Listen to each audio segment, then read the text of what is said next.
तो आज के इस लेक्चर में हम डेटा बाइंडिंग का पार्ट 3 देख रहे हैं, जिसमें आज हम बात करेंगे टू वे डेटा बाइंडिंग के बारे में। ये काफ़ी ज़्यादा इम्पोर्टेंट बाइंडिंग है क्योंकि इसका काफ़ी ज़्यादा यूज़ किया जाता है एंगुलर में, और मैं आपको बताऊंगा कि इसको क्यों यूज़ किया जाता है इतना ज़्यादा एंड इसको कैसे यूज़ करना है वो हम सब देखेंगे। ठीक है, तो आज के ये 3 क्वेश्चन जो हैं काफ़ी ज़्यादा इंपॉर्टेंट होने वाले हैं स्पेशली बिगिनर्स के लिए, कि what is two way data binding, why are we use two way data binding and how to use two way data binding. ठीक है, तो सबसे पहले मैं बता देता हूँ कि टू वे डेटा बाइंडिंग होती क्या है। देखिए यहाँ पर टू वे डेटा बाइंडिंग को मैं सिंपल एक्सप्लेन करूँ तो ये उस टाइप की बाइंडिंग होती है जिसमें क्या होता है कि मॉडल क्या करता है, बेसिकली सिंक्रोनसली व्यू को अपडेट करने का काम करता है। इसको थोड़ा मैं और इजीली वे में मैं आपको बताऊं तो यहाँ पर क्या होगा, जब भी हम मॉडल बेसिकली जब भी मॉडल अपडेट होगा तो वो क्या करेगा, ऑटोमेटिकली आपके व्यू को अपडेट कर देगा।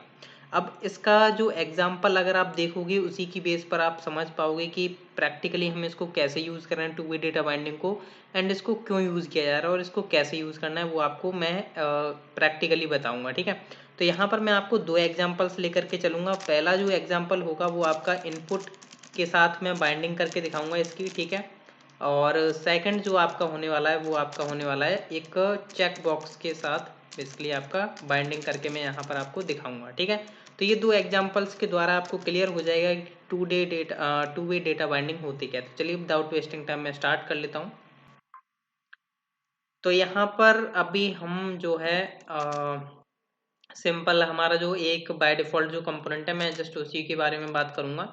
चाहो तो आप न्यू क्रिएट कर सकते हो, उसमें भी काम कर सकते हो। अभी मेरा पास जो है बेसिकली ये सिंपल शो होता है। ठीक है, तो मैं जस्ट इसको क्लियर कर देता हूँ। तो यहाँ पर इसकी HTML यहाँ से क्लियर कर देते हैं and app dot component dot ts में से हम ये वेरिएबल भी हटा देते हैं क्योंकि अभी तो हमारा कुछ काम नहीं है, सिंपल एक कंपोनेंट हमारे पास ये है। ठीक है, तो आज हम इन दोनों में ही फाइल में वर्क करके हम बताएंगे कि कैसे आपको यूज करना होगा। ठीक है, तो देखिए सबसे पहले आपको यहाँ पर जैसा कि मैंने आपको जैसा कि उसकी डेफिनेशन बताई कि उसमें क्या होता है, मॉडल। ठीक है, तो यहाँ पर क्या होता है, मॉडल डायरेक्टिव होती हैं, उनको हम बेसिकली जब वो अपडेट होंगी तो वो व्यूज को ऑटोमेटिकली अपडेट कर देती हैं। जैसे लाइक मान के चलो मैं एक एग्जांपल बता करके चल रहा हूँ। यहाँ पर एक इमेजिन करके चलें, यहाँ पर एक इनपुट है। ठीक है, इनपुट बॉक्स है, जस्ट मैं उसमें कुछ टाइप कर रहा हूँ। ठीक है, जैसे मैं कुछ टाइप कर रहा हूँ यहाँ पर हम कोई इवेंट ना बनाए।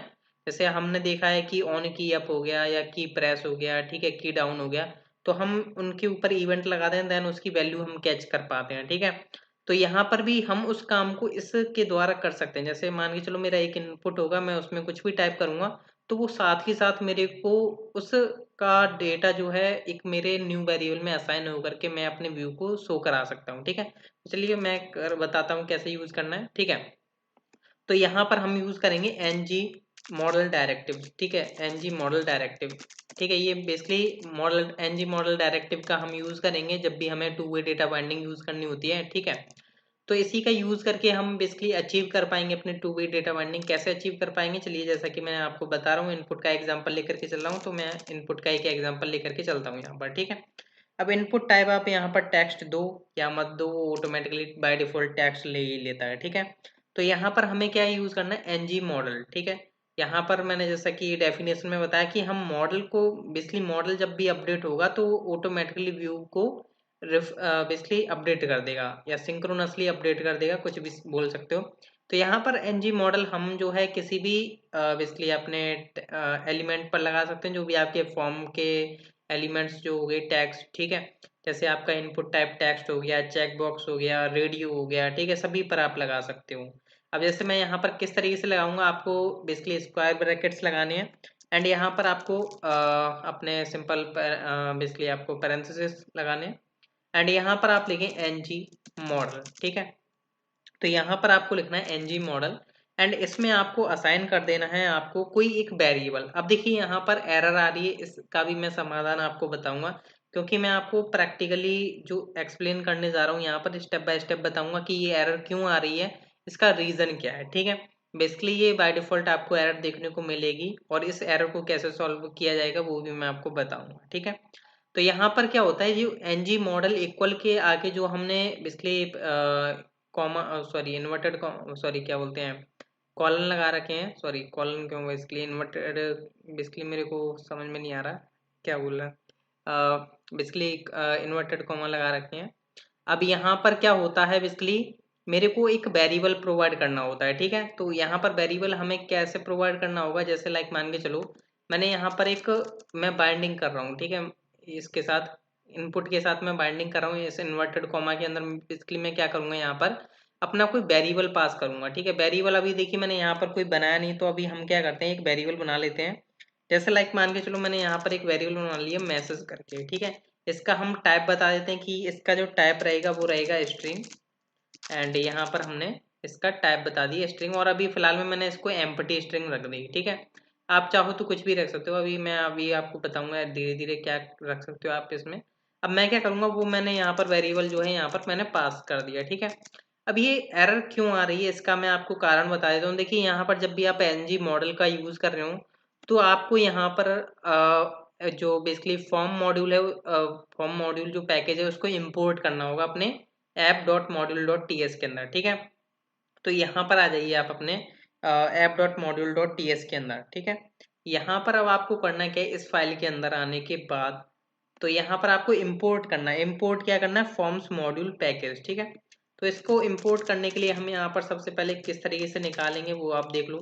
फ्रॉम ये आपका रखा होगा @angular, सॉरी @angular, एंड यहाँ पर आपका बेसिकली आएगा फॉर्म्स, ठीक है, angular/forms, ठीक है। यहाँ पर आ चुका है ये डायरेक्टिव, ठीक है। तो यहाँ से मैं क्या करूँगा, फॉर्म्स मॉड्यूल जो है निकाल लूंगा, फॉर्म्स मॉड्यूल करके, ठीक है। अब इसको क्या करना होगा, हमें जस्ट इंपोर्ट करना होगा, ठीक है। तो यहाँ पर जैसे मैंने इंपोर्ट लिखा हुआ है इस एरे के अंदर, जस्ट मैं ब्राउजर मॉड्यूल के बाद जो है कॉमा लगा करके मैं जस्ट यहाँ से इंपोर्ट कर देता हूँ, ठीक है। तो तुरंत की तुरंत देख सकते हो यहाँ पर एरर भी गायब हो चुकी है। जैसे ही मैंने यहाँ से इसको सेव किया इस फाइल को, तो यहाँ से भी वो एरर जा चुकी है। मीन्स हमें क्या करना होगा, ये जो फॉर्म्स मॉड्यूल पैकेज जो है इसको इंपोर्ट करना होगा अपने बेसिकली app.module.ts फाइल के अंदर। जब भी आप एनजी मॉडल यूज करने जा रहे हो, मीन्स मॉडल डायरेक्टिव अगर आप यूज करते हो, ठीक है। अब यहाँ पर मान के चलिए मैंने यहाँ पर एक पैराग्राफ बना रहा हूँ, जिसमें मैंने क्या किया, अपना मैसेज नाम का जो वेरिएबल था वो जस्ट मैंने से शो करा दिया, ठीक है। अभी जस्ट मैं रिफ्रेश कर रहा हूँ, अभी यहाँ पर देख सकते हो कुछ भी नहीं है, एम्प्टी है यहाँ पर। अब जैसे लाइक मान के चलो मैं यहाँ पर लिखता हूँ लाइक SANDEEP, ठीक है, मीन्स मेरा नाम था। तो यहाँ पर देख सकते हो मैं जैसे जैसे टाइप करता जा रहा हूँ, लाइक मैंने यहाँ पे लिखा शर्मा, तो यहाँ पर जैसे जैसे मैं टाइप करता जा रहा हूँ वैसे वे क्या कर रहा है, इस मैसेज वेरिएबल को ऑटोमेटिकली अपडेट करता जा रहा है, ठीक है। जैसे कि मैंने आपको इसकी डेफिनेशन क्या बताई थी कि यहाँ पर मॉडल को जैसे मॉडल में जैसे ही कुछ भी चेंजेस होंगे तो वो ऑटोमेटिकली क्या करेगा, आपके व्यू पर इफेक्ट करेगा। मीन्स कि यहाँ पर जो वेरिएबल में चेंजेस हुए वो हमने व्यू पर शो कराया, तो यहाँ पर क्या हो रहा है, हम इस वेरिएबल के अंदर जो है डायनेमिकली जो वैल्यूज है उसमें डलवा पा रहे हैं, ठीक है, विदाउट कोई इवेंट। हम यहाँ पर इसको डेटा बाइंडिंग बोल रहे हैं, जिसको हम 2 वे डेटा बाइंडिंग यहाँ पर के रूप में जानते हैं, ठीक है। ये इसको आप बोलते हो 2 वे डेटा बाइंडिंग, ठीक है। ये आपकी कहाँ जरूरत होती है मैं आपको बताता हूँ, इसको क्यों यूज करना होता है। कभी कभी क्या होता है, जैसे आप कोई सर्च बना रहे हो, ठीक है, मान के चलो कोई आप एंगुलर में कभी भी आपको जीवन में सर्चिंग बनाने के लिए मिल सकता है कि सर्च बनाओ। तो जस्ट आप यहाँ पर जैसे आप कोई भी यूजर नेम लिखोगे लाइक संदीप वगैरह दिखाना फलाना, तो जैसे आप लिखोगे तो उसको क्या करोगे, आप किसी ना किसी वेरिएबल में स्टोर करोगे और एपीआई में हिट भी कराओगे, ठीक है। तो इस तरीके का हम यूज करते हैं। जैसे एनजी मॉडल का हम यूज करेंगे, जिसमें हमारा कोई वेरिएबल हमने असाइन कर दिया जो कि हमारा बेसिकली यहाँ पर ऐप डॉट कंपोनेंट, जरूरी नहीं है वो आपके टीएस फाइल में बना हुआ है। ये तो मैं ऐप कंपोनेंट के बारे में बात कर रहा हूँ।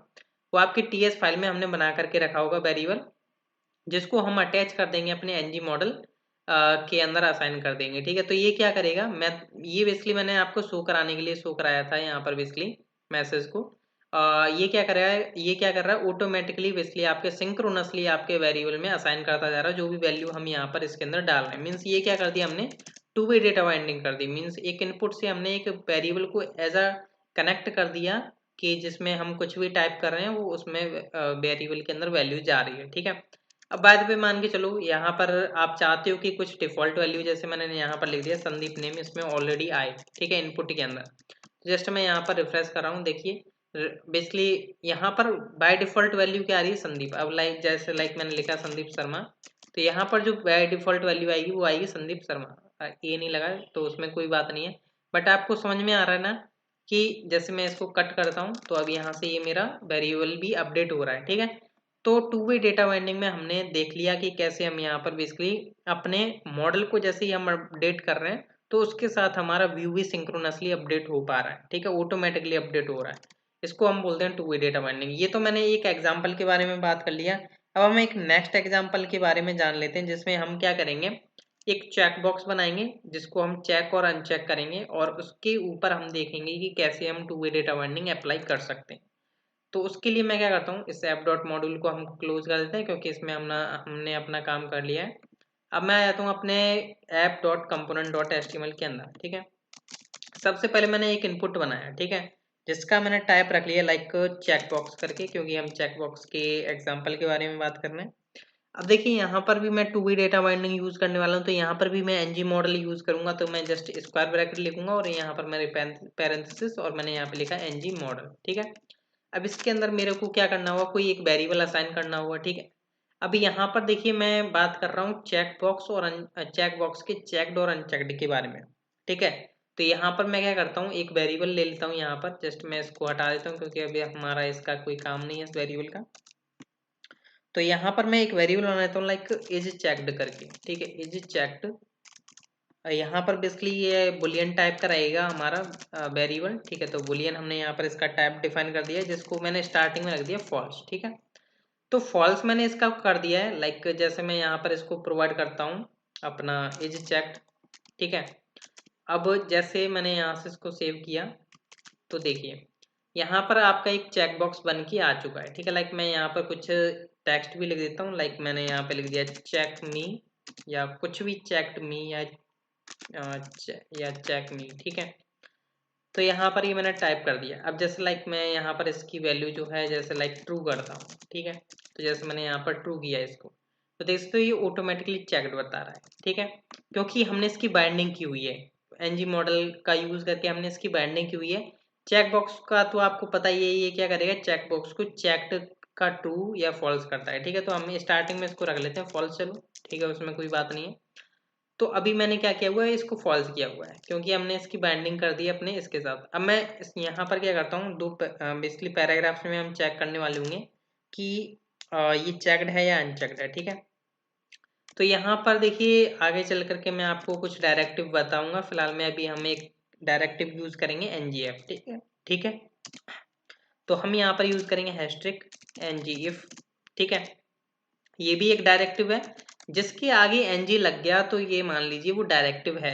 मैं आपको पहले बता देता हूँ, एंगुलर में कहीं पर भी आप एनजी देख लीजिए उसके आगे, जैसे इफ के आगे आपने एनजी देख लिया, मॉडल के आगे आपने एनजी देख लिया, मीन्स ये सभी क्या है, एंगुलर में डायरेक्टिव कहलाती हैं, ठीक है। अब यहाँ पर मैं क्या करता हूँ, यहाँ पर मैं लिखता हूँ चेक बॉक्स इज चेक्ड, ये ठीक है। अब यहाँ पर सेम मैं जस्ट कॉपी पेस्ट कर देता हूँ, यहाँ पर मैं लिख देता हूँ अनचेक्ड। अब यहाँ पर एनजीइफ बेसिकली इस डायरेक्टिव का काम क्या होता है, एनजीइफ मीन्स इफ का मतलब होता है यदि। तो यदि बेसिकली यहाँ पर हमें कंडीशन प्रोवाइड करनी होती है, जैसे यहाँ पर आप कुछ भी कंडीशन प्रोवाइड कर सकते हो पर वो बुलियन में होना चाहिए, ठीक है। अब यहाँ पर हमारा जो वेरिएबल है वो बुलियन में ऑलरेडी है एज चेक, तो यहाँ पर मैंने प्रोवाइड कर दिया एज चेक। अगर वो एज चेक्ड जो है यहाँ पर ट्रू होगा तो यहाँ पर बता देंगे हम चेक बॉक्स इज चेक, और यहाँ पर अगर नॉट चेक्ड है तो यहाँ पर हम बता देंगे चेक बॉक्स इज अनचेक, ठीक है। तो जस्ट मैंने यहाँ पे रिफ्रेश किया, बेसिकली रिफ्रेश हुआ। अब जैसे मैंने यहाँ पे लिखा चेक बॉक्स इज अनचेक्ड आ रहा है, क्यों आ रहा है, क्योंकि क्या था स्टार्टिंग में इसकी वैल्यू थी इज चेक्ड की फॉल्स, ठीक है। तो इसने चेक किया not true, not true means false हुआ। तो यहाँ पर ये वाला बेसिकली पैराग्राफ शो हो गया, क्योंकि यहाँ पर देखिए ये बेसिकली जो एनजीएफ का काम ये होता है कि ये बेसिकली चेक करता है कि अगर वो कंडीशन ट्रू हो गई तो उस एलिमेंट को ये शो कराएगा, वरना उस एलिमेंट को शो नहीं कराएगा। मीन्स जो टैग है एचटीएमएल एलिमेंट, अगर ये यहाँ पर कंडीशन ट्रू होगी तभी ये पैराग्राफ शो होगा, आपके रेंडर होगा आपके पेज पर, वरना नहीं होगा, ठीक है। तो जस्ट अभी यहाँ पर देखिए मैं इसको चेक करता हूँ, तो यहाँ पर बोल रहा है चेक बॉक्स इज चेक। तो इसने क्या किया, जैसे इसने यहाँ पर इसको चेक किया तो यहाँ पर क्या हो गया, एज चेक्ड की जो वैल्यू थी वो ट्रू हो गई। तो ट्रू हो गई तो यहाँ पर इसने चेक किया कि ये कंडीशन ट्रू होगी, तो इसने ये वाला कंटेंट तो शो करा दिया, बट ये नीचे वाला इसमें नॉट ट्रू हो गया मीन्स फॉल्स हो गया। तो सॉरी ट्रू नॉट ट्रू कर दिया, ठीक है। तो यहाँ पर फॉल्स हो गई कंडीशन, तो यहाँ पर इसने बोल दिया चेक बॉक्सेज अनचेक्ड को शो नहीं कराया, ठीक है। क्योंकि यहाँ पर हमने नॉट लगा रखा है, फिर ट्रू हो गया यहाँ पर, तो नॉट ट्रू, तो ये तो कंडीशन रॉन्ग हो गई, तो इसलिए यहाँ पर ये शो नहीं हुआ, ये शो हो गया, ठीक है। अब जस्ट मैं इसको अनचेक करता हूँ, तो यहाँ पर बोलेगा चेक बॉक्सेज अनचेक, क्योंकि अभी यहाँ पर ये वाली कंडीशन चली, ठीक है। और इसने ये वाला पैराग्राफ रेंडर नहीं किया, तो ये काफ़ी ज़्यादा बेनिफिट होती है डायरेक्टिव, जो कि हम आगे के लेक्चर्स में देखेंगे। फिलहाल में हमने देख लिया टू वे डेटा बाइंडिंग होती क्या है, कि किस तरीके से आप इसको अचीव कर सकते हो। एंड काफ़ी ज़्यादा यूजफुल ये बेसिकली बाइंडिंग है, क्योंकि हमें कभी भी सर्चिंग लगानी हुई या फॉर्म में कुछ ऐसा फॉर्म है जिसमें हमें चेक बॉक्सेस का यूज़ आ जाता है, इसलिए मैंने यहाँ पर चेक बॉक्स का एग्जाम्पल लिया है।